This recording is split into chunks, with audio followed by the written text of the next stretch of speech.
မင်္ဂလာပါကျွန်တော်တို့အခုရှင်းပြမှာကတော့ကျွန်တော်တို့ online ပေါ့နော်ဟိုဒိုင်းထိုးတာအနေနဲ့လည်းသုံးလို့ရတယ်ကျွန်တော်တို့ဒိုင်း agent အနေနဲ့လည်းသုံးလို့ရတယ်အဲ့ဒါသုံးမဲ့ဆိုရင်တော့ဒါကတော့ကျွန်တော်တို့ဒီကိုပြောပြရမှာပေါ့နော်လောရှိကတော့ကျွန်တော်ဒိုင်း agent အနေနဲ့ကိုရှင်းပြမှာဖြစ်ပါတယ်ပထမဆုံးကျွန်တော်တို့ software ထဲဝင်လိုက်တဲ့အခါမျိုးမှာဒီပုံစံပေါ်လာမယ်ပေါ့နော်အဲ့ဒီမှာကျွန်တော်တို့ကပေးလိုက်တဲ့ admin အနေနဲ့ပေါ့နော် admin ဒိုင်းအနေနဲ့ကျွန်တော်တို့ပေးထားတဲ့ user name password ကိုထည့်ပေးရမှာပေါ့နော်user name နဲ့ password ကိုထည့်ပေးလိုက်ပါပေါ့နော်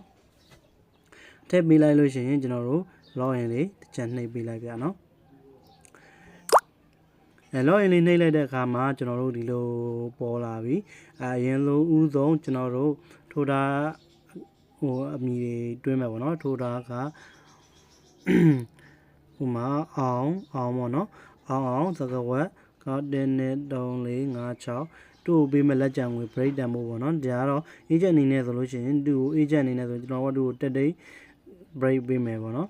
တက် break ပေးမယ်အစားကသူ့ပေးမှာ80 commission ကပေါ့နော် commission က15အဲ့လိုမျိုးလေးတွေပေးပြီးတော့ထည့်မြင်နေလိုက်ပြီးရင်ကျွန်တော်တို့ဒီမှာကြလာပြီပေါ့နော်ကြလာလို့ရှိရင်ကျွန်တော်တို့ကနောက်ပြီးတော့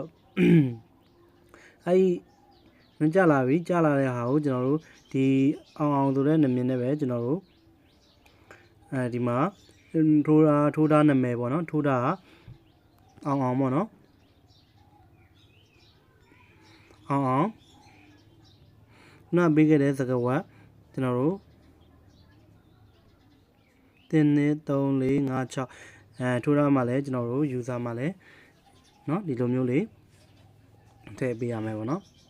အဲ့ဒါဆိုလို့ရှိရင်ကျွန်တော်တို့ဒိုင်နဲ့ agent က